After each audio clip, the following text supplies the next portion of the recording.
안녕하세요. 오늘의 복음을 사랑입니다. 사람들을 만날 때면 저는 어김없이 이 말을 꼭 합니다. 인생들에게 있어서 꼭 가져야 할 것은 하나님의 말씀, 성경 66권 속에 담긴 말씀, 곧 진리와 영이 무엇인지를 깨닫고 하나님을 경외하는 것이 삶이라고 말합니다.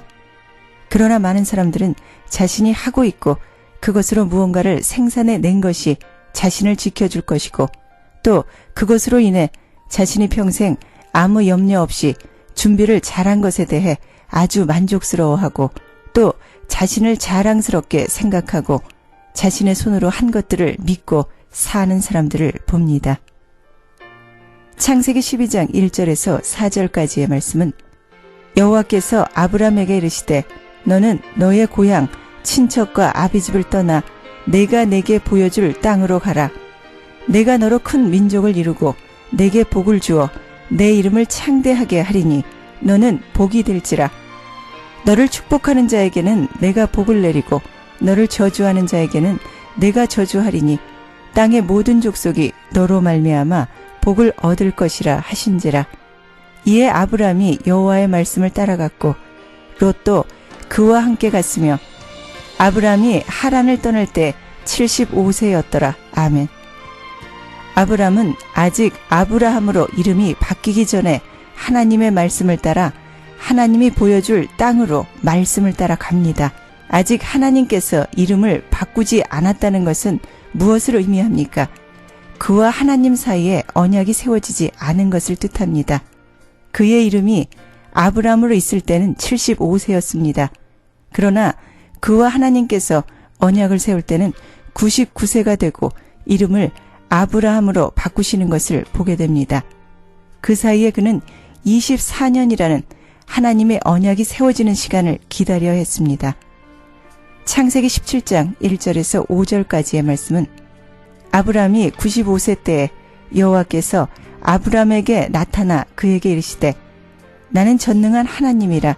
너는 내 앞에서 행하여 완전하라. 내가 내 언약을 나와 너 사이에 두어 너를 크게 번성하게 하리니 하시니 아브람이 엎드렸더니 하나님이 또 그에게 말씀하시되 보라 내 언약이 너와 함께 있으니 너는 여러 민족의 아버지가 될지라.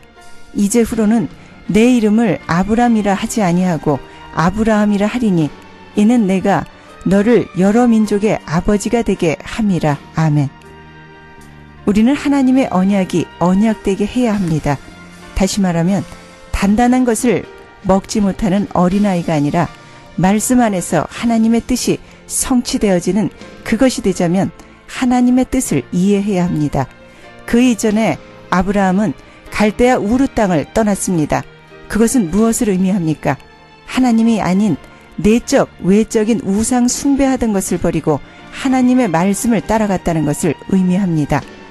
그러나 그도 아브라함에서 아브라함이 되기까지 24년이란 세월 동안을 많은 시련을 겪었습니다. 창세기 16장 10절에서 13절까지의 말씀은 그 땅에 기근이 들었으므로 아브라함이 애굽에 거류하려고 그리로 내려갔으니 이는 그 땅에 기근이 심하였음이라. 그가 애굽에 가까이 이르렀을 때 그의 아내 사레에게 말하되 내가 알기에 그대는 아리따운 여인이라. 애굽 사람이 그대를 볼 때 이르기를 이는 그의 아내라 하여 나는 죽이고 그대는 살리리니 원하건대 그대는 나의 누이라 하라. 그러면 내가 그대로 말미암아 안전하고 내 목숨이 그대로 말미암아 보존되리라 하니라. 아멘. 이 아브라함도 육신적인 괴로움이 있었습니다. 그리고 그것을 현실과 타협하던 때도 있었습니다. 성도의 신앙은 시련을 통해 성장합니다. 가나안 땅에 도착한 아브라함에게도 그것은 예외가 될 수 없었습니다. 약속의 땅에서 기근이 들었다는 것은 아브라함에게 큰 시련이었습니다. 오늘날에도 물질과 신앙 사이에서 갈등을 겪고 있는 사람들이 많습니다. 그러나 돈 때문에 신앙을 팔아서는 안 됩니다. 저도 참으로 이 물질 때문에 어려움을 많이 겪고 있지만 두렵지는 않습니다. 왜냐하면 성령의 위로가 있어 말씀을 지킬 수 있고 전할 수 있게 지금까지 도우심을 알기에 하나님을 의지할 수 있습니다. 아마 주 안에서 많은 분들도 그러하시리라 생각됩니다. 창세기 12장 17절의 말씀은 여호와께서 아브라함의 아내 사라의 일로 바로와 그 집에 큰 재앙을 내리신지라. 아멘. 아브라함의 실수에도 불구하고 하나님은 그와 맺은 약속을 이행하시기 위해서, 즉 아브람과 사라를 통해 약속의 후손을 주시려는 계획의 성취를 위해 아브람과 사라를 보호해 주시는 것을 알 수 있습니다. 그러므로 성도는 어떠한 환경 속에서도 하나님의 보호를 받습니다. 여러분들은 사랑과 함께하는 온누리의 복음을 함께하고 계십니다. 오늘 주시는 말씀은 사란의 마태복음 21장 23절에서 32절까지의 말씀으로, 믿고 회개함으로 세리들과 창녀들이 대제사장들과 백성의 장로들보다 먼저 하나님의 나라에 들어간다란 제목의 말씀으로 들으시겠습니다. 마태복음 21장 23절에서 32절까지의 말씀입니다. 예수께서 성전에 들어가 가르치실새 대제사장들과 백성의 장로들이 나와 이르되, 내가 무슨 권위로 이런 일을 하느냐? 또 누가 이 권위를 주었느냐? 예수께서 대답하시되, 나도 한 말을 너희에게 물으리니 너희가 대답하면 나도 무슨 권위로 이런 일을 하는지 이르리라. 요한의 세례가 어디로부터 왔느냐? 하늘로부터냐 사람으로부터냐? 그들이 서로 의논하여 이르되, 만일 하늘로부터라 하면 어찌하여 그를 믿지 아니하였느냐 할 것이요, 만일 사람으로부터라 하면 모든 사람이 요한을 선지자로 여기니 백성이 무섭다 하여 예수께 대답하여 이르되, 우리가 알지 못하노라 하니, 예수께서 이르시되, 나도 무슨 권위로 이런 일을 하는지 너희에게 이르지 아니하리라. 그러나 너희 생각에는 어떠하냐? 어떤 사람에게 두 아들이 있는데 맏아들에게 가서 이르되, 얘 오늘 포도원에 가서 일하라 하니, 대답하여 이르되, 실소이다 하였다가 그 후에 뉘우치고 갔으니 그 둘 중에 누가 아버지의 뜻대로 하였느냐? 이르되 둘째 아들이니이다. 예수께서 그들에게 이르시되, 내가 진실로 너희에게 이르노니 세리들과 창녀들이 너희보다 먼저 하나님의 나라에 들어가리라. 요한이 의의 도로 너희에게 왔거늘 너희는 그를 믿지 아니하였으되 세리와 창녀는 믿었으며 너희는 이것을 보고도 끝내 뉘우쳐 믿지 아니하였도다. 아멘. 오늘의 본문 말씀은 예수께서 성전에 들어가 가르치실 때에 대제사장들과 백성의 장로들이 예수 그리스도의 권위에 대해 묻는 것에서부터 시작하여 세리들과 창녀들이 너희보다 먼저 하나님의 나라에 들어가리라 라는 말씀으로 맺는 장면입니다. 성경의 말씀은 마치 보는 듯합니다. 특히 오늘의 본문 말씀은 대제사장들과 백성의 장로들과 예수님과의 대하는 장면이 생생하게 우리의 눈앞에 있습니다. 찬송가 중에 이 몸의 소망 무언가라는 찬송이 있습니다.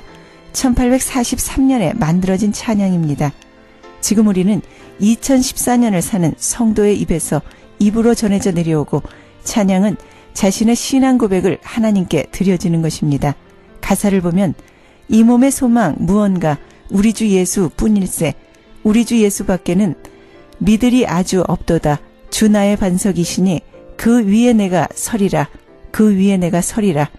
그리고 4절의 말씀을 보면 바라던 천국 올라가 하나님 앞에 배울 때 구주의 의를 힘입어 어여시 바로 서리라.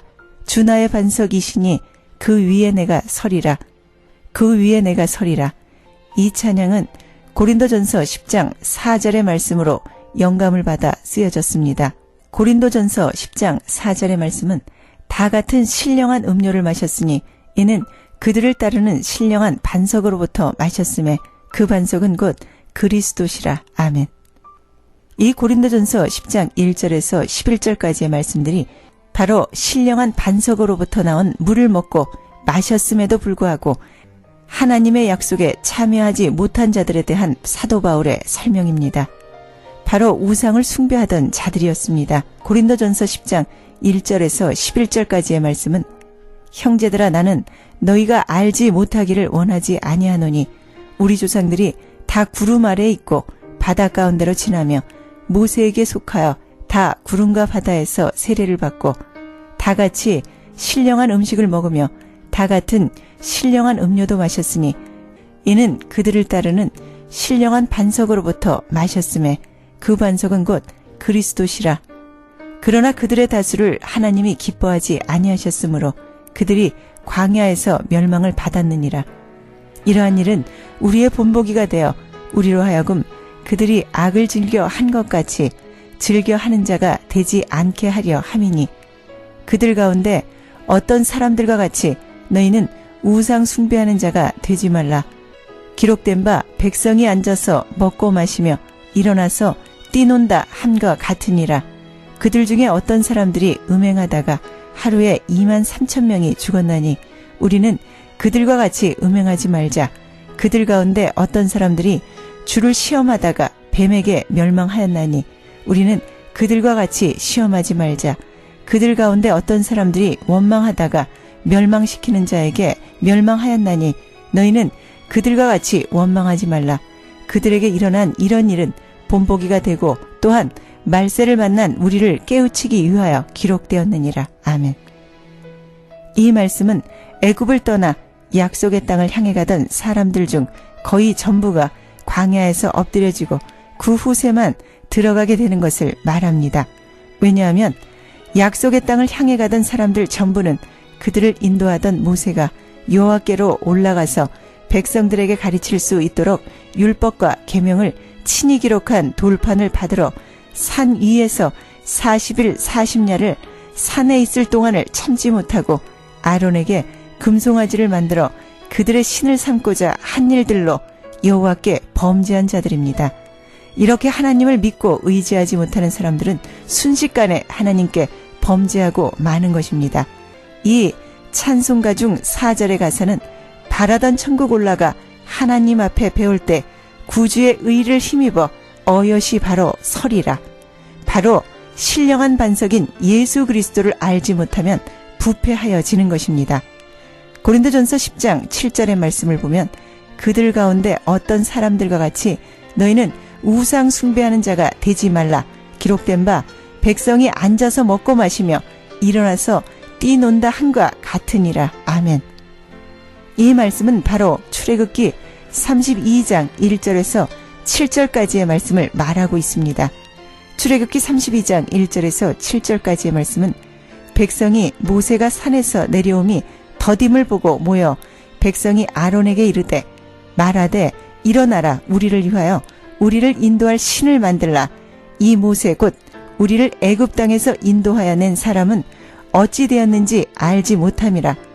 아론이 그들에게 이르되 너희의 아내와 자녀의 귀에서 금고리를 빼어 내게로 가져오라.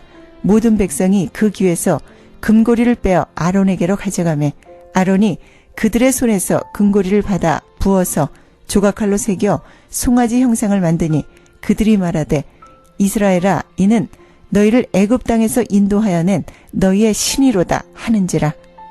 아론이 보고 그 앞에서 제단을 쌓고 이에 아론이 공포하여 이르되 내일은 여호와의 절일이니라 하니 이튿날에 그들이 일찍이 일어나 번제를 드리며 화목제를 드리고 백성이 앉아서 먹고 마시며 일어나서 뛰놀더라. 여호와께서 모세에게 이르시되 너는 내려가라. 내가 애굽 땅에서 인도하여 낸 내 백성이 부패하였더라. 아멘. 바로 이들은 이 모세 곧 이스라엘 자손을 애굽 땅에서 인도하는 사람이 보이지 않자 바로 불신앙에 빠지며 우상 숭배를 하기 시작합니다. 그러면서 5절과 6절의 말씀을 보면 여호와의 절일이라고 하면서 번제도 드리고 화목제도 드리면서 백성이 앉아서 먹고 마시며 일어나서 뛰놀고 있습니다. 이것을 7절의 말씀에서 내가 애굽 땅에서 인도하여 낸 내 백성이 부패하였도다 하고 하나님이 말씀하십니다. 이것은 출애굽기 32장 8절의 말씀을 보면 그들이 내가 그들에게 명령한 길을 속히 떠나 자기를 위하여 송아지를 부어 만들고 그것을 예배하며 그것에게 제물을 드리며 말하기를 이스라엘아 이는 너희를 애굽 땅에서 인도하여 낸 너희 신이라 하였도다. 아멘. 그들은 여호와가 명령한 길을 아주 빨리 잊어버립니다. 그리고는 자기를 위하여 송아지를 만들고 예배하며 제물도 드리고 한마디로 하나님과 우상을 함께 섬기는 자들입니다. 하나님은 바로 이런 자들과 하나님께서 함께 하시지 않습니다. 어리석은 자들, 무지한 자들은 하나님을 멸시합니다. 시편 14장 1절에서 3절까지의 말씀은 어리석은 자는 그의 마음에 이르기를 하나님이 없다 하는도다. 그들은 부패하고 그 행실이 가증하니 선을 행하는 자가 없도다. 여호와께서 하늘에서 인생을 굽어 살피사 지각이 있어 하나님을 찾는 자가 있는가 보려 하신즉 다 치우쳐 함께 더러운 자가 되고 선을 행하는 자가 없으니 하나도 없도다. 아멘. 세상에 있는 모든 것 그리고 하나님의 모든 지혜가 그분께로부터 났으며 그분께 속했음을 아는 사람들은 외경심을 가지고 그분의 뜻을 따르는 법입니다. 그러나 이들은 무슨 일이든지 자기 소견에 좋은 대로 행합니다. 요즘에 교회를 다니는 사람들에게도 많이 볼 수 있습니다. 하나님의 법을 따르지 않고 복음으로 보지 않고 자신의 소견대로 그리고 자신이 모든 것에 우선이 되는 사람들을 많이 봅니다. 성도는 자신뿐 아니라 자녀들도 공동체적 의식을 갖도록 지도해 주어야 합니다. 내가 아닌 우리라는 의식이 중요합니다. 특별히 그리스도인들은 우리라는 의식의 중요함을 재인식하여 더불어 사는 공동체 의식을 가져야 합니다. 성도는 자신과 자녀들의 영적 상태를 부단히 점검하고 집에서는 물론 교회에서도 부패하지 않게 잘 하나님의 말씀으로 잘 가르쳐야 합니다. 다시 본문 말씀인 마태복음 21장 23절에서 32절까지의 말씀은 요한의 세례와 두 아들의 비유와 회개함으로 믿음으로 들어가 있는 세리들과 창녀들이 너희보다 먼저 하나님의 나라에 먼저 들어간다는 예수님의 말씀입니다. 왜 세리와 창녀들이 먼저 하나님의 나라에 먼저 들어가는 것입니까? 그것은 바로 예수님의 권위를 인정하는 믿음에서 오는 것입니다. 예수께서는 하늘로부터 오신 하나님의 아들이시오 그리스도이십니다. 그러나 대제사장들과 서기관들과 백성의 장로들은 찾아오신 예수님의 권위를 부인합니다. 그러므로 그들은 구원을 얻지 못합니다. 예수께서 주시는 구원은 만인을 위한 것이지만 주님의 권위를 인정하고 자신을 겸손히 그분의 의지에 복종시킬 때 받을 수 있는 것입니다. 의인은 믿음으로 말미암아 살아갑니다. 그리고 믿음으로 말미암아 걸어갑니다. 그리고 믿음으로 자신을 하나님께 맡깁니다. 이것은 하나님의 전적인 은혜와 사랑과 예수 그리스도 안에 있을 때 이것은 되어질 것입니다. 제사장들과 백성의 장로들은 예수님의 권위를 인정하지 않고 요한의 의의도도 받아들이지 않았습니다. 이들은 하나님의 뜻이 무엇인지 알기보다는 자신들의 육신적인 지식들과 전통 그리고 자신들이 관여하는 사회적 제도들을 더 우선하는 육신에 속한 자들입니다. 지혜이신 예수 그리스도께 자신을 복종시킬 수 없는 사람들이었습니다. 그러나 세리들과 창녀들은 그들의 멸시의 대상이었으나 예수님 발 앞에 엎드려 회개하는 자들이었습니다. 그리고 자신들의 죄에서 구원할 메시아임을 아는 자들입니다. 바로 자신의 옷에 묻어있는 더러움을 눈으로 보고 예수 그리스도의 말씀에 비추어 자신의 더러움을 씻기 위해 애통하며 예수님을 찾는 자들이었습니다. 예레미야 애가 1장 3절에서 12절까지의 말씀입니다. 유다는 환난과 많은 고난 가운데 사로잡혀갔도다. 그가 열국 가운데 거주하면서 쉴 곳을 얻지 못하며 그를 핍박하던 모든 자들이 궁지에서 그를 뒤따라 잡았도다. 시온의 도로들이 슬퍼하며 절기를 지키려 나아가는 사람이 없음이로다. 모든 성문들이 적막하며 제사장들이 탄식하며 처녀들이 근심하며 시온도 곤고를 받았도다. 그의 대적들이 머리가 되고 그의 원수들이 형통함은 그의 죄가 많음으로 여호와께서 그를 곤고하게 하셨음이라. 어린 자녀들이 대적에게 사로잡혔도다. 딸 시온의 모든 영광이 떠나가며 그의 지도자들은 꼴을 찾지 못한 사슴들처럼 뒤쫓는 자 앞에서 힘없이 달아났도다. 예루살렘이 환난과 유리하는 고통을 당하는 날에 예전의 모든 즐거움을 기억하였으며 그의 백성이 대적의 손에 넘어졌으나 그를 돕는 자가 없었고 대적들은 그의 멸망을 비웃는도다. 예루살렘이 크게 범죄함으로 조속거리가 되었으니 전에 그에게 영광을 돌리던 모든 사람이 그의 벗었음을 보고 업신 여김이여 그는 탄식하며 물러가는도다. 그의 더러운 것이 그의 옷깃에 묻어 있으나 그의 나중을 생각하지 아니하며 그러므로 놀랍도록 낮아져서 그를 위로할 자가 없도다. 여호와여, 원수가 스스로 큰 채하오니 나의 환난을 감찰하소서. 대적이 손을 펴서 그의 모든 보물들을 빼앗았나이다. 주께서 이미 이방인들을 막아 주의 성회에 들어오지 못하도록 명령하신 그 성소에 그들이 들어간 것을 예루살렘이 보았나이다. 그 모든 백성이 생명을 이으려고 보물로 먹을 것들을 바꾸었더니 지금도 탄식하며 양식을 구하나이다. 나는 비쳐나오니 여호와여, 나를 돌아보시옵소서. 지나가는 모든 사람들이여, 너희에게는 관계가 없는가? 나의 고통과 같은 고통이 있는가 볼지어다. 여호와께서 그의 진노하신 날에 나를 괴롭게 하신 것이로다. 아멘.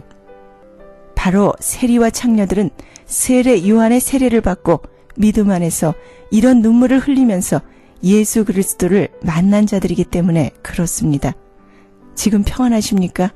하나님의 교회, 곧 그리스도 예수 안에서 거룩하여지고 성도라 부르심을 받은 자들은 바로 하나님의 말씀에 반응이 있어야 합니다. 내 안에서 아무 반응이 없다면 그리스도는 있지도 않을 뿐더러 죽은 믿음입니다. 이것을 붙들고는 예수의 날을 기대하기가 어렵습니다. 인생이든지 나라든지 순탄할 때만 있는 것이 아니라 공경에 처할 때도 있고 눈물을 흘릴 때도 있습니다. 돕는 자도 없는 예루살렘입니다.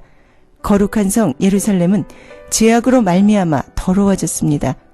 거룩한 것을 더럽히면 멸망이 임하게 되는 것은 불가피한 노릇입니다. 그러므로 성도들은 주께서 거룩하게 하신 것을 죄악으로 더럽히는 일이 없도록 조심해야 합니다. 세상과 짝하거나 불의에서 떠나지 않는 자들은 하나님의 성전된 몸을 더럽히는 것이 대곰합니다. 고린도전서 3장 16절에서 밝히고 있습니다. 그리고 이들의 상황은 위로할 자가 없는 상황이 되었습니다. 이 세계 가운데서는 설사 철저하게 소외된다 할지라도 하나님의 위로를 기대할 수 있습니다. 그러나 하나님께 매를 맞은 예루살렘에는 도무지 위로자가 보이지 않았습니다. 우리의 위로자는 하나님 한 분뿐입니다. 그분의 위로에서 소외된 사람들은 모든 위로에서 제외됩니다. 따라서 그 마지막 위로만은 저버리지 말아야 합니다. 죄악으로 더러워진 예루살렘은 돕는 자 한 사람도 또 위로자 한 사람도 없는 공경을 당했습니다. 바로 예레미야 1장 7절의 말씀인 예루살렘이 환난과 유리하는 고통을 당하는 날에 옛날의 모든 즐거움을 기억하였으며 그의 백성이 대적의 손에 넘어졌으나 그를 돕는 자가 없었고 대적들은 그의 멸망을 비웃는도다. 아멘. 모든 사람은 죄 아래 놓여 있습니다. 그러나 하나님은 사람이나 나라의 죄악이 극심했을 때 회개의 세례가 임하는 사랑의 징계 아래에 놓이는 사람은 복이 있는 자들입니다. 다시 말씀드리면 바로 본문 말씀인 마태복음 21장 23절에서 32절까지의 말씀을 보면 예수 그리스도의 말씀을 무시하고 자신이 알고 믿고 있던 지식이나 전통으로 대하는 성전의 대제사장들과 백성들의 장로들 그리고 서기관들은 끝내 예수의 권위에 도전하고 회개와 뉘우침이 없었습니다. 주님은 그들에게 요한의 세례로서 질문에 답하셨습니다. 백성의 종교 지도자들은 스스로 함정에 빠져 우리가 알지 못하노라 하고 궁색한 대답을 늘어놓자 주님께서도 대답을 보류하셨습니다. 이들이 종교 지도자들은 하나님께서 원하시는 것이 무엇인가를 생각하지 못하였습니다. 바로 이것은 교만 때문입니다. 하나님 말씀에 대해 우리는 어린아이와 같이 겸손하게 따르는 자에게 은혜가 임할 것입니다. 그리고 두 아들의 비유를 통해 이스라엘이 버림받게 되는 이유를 우리에게 보여주고 있습니다. 세례 요한은 이스라엘을 회개시키고 주님을 믿게 하기 위해 먼저 보내신 선지자였습니다. 세례 요한을 거절한 것은 메시아를 거절한 행위였습니다. 이스라엘은 세리와 창녀를 멸시하였습니다. 그러나 그들에게 죄인으로 정죄받은 그들은 믿었습니다. 세리와 창녀들이 회개하고 믿는 것을 보고도 이스라엘은 그들의 마음이 완악하여져서 끝내 뉘우쳐 그리스도를 믿지 않았습니다. 보고도 뉘우침이 없는 완악한 마음은 불신의 증거입니다. 그러므로 그들은 멸망받아 마땅했고 그들에게 주의 영이 역사할 수 없었으므로 믿음이 끼어들 틈이 없었습니다. 바로 탐심에 미혹되어 있는 자신을 예수 그리스도의 말씀에 회개하지도 순종하지도 않았던 것입니다. 그리스도의 권위는 하늘의 것이어서 지상의 것처럼 변질되는 것이 아닙니다. 그러므로 교회에 속한 모든 성도는 예수 그리스도의 말씀에 순종하며 성도를 서로 섬기고 주님의 날을 기다리시길 예수 그리스도 이름으로 기도드립니다. 아멘.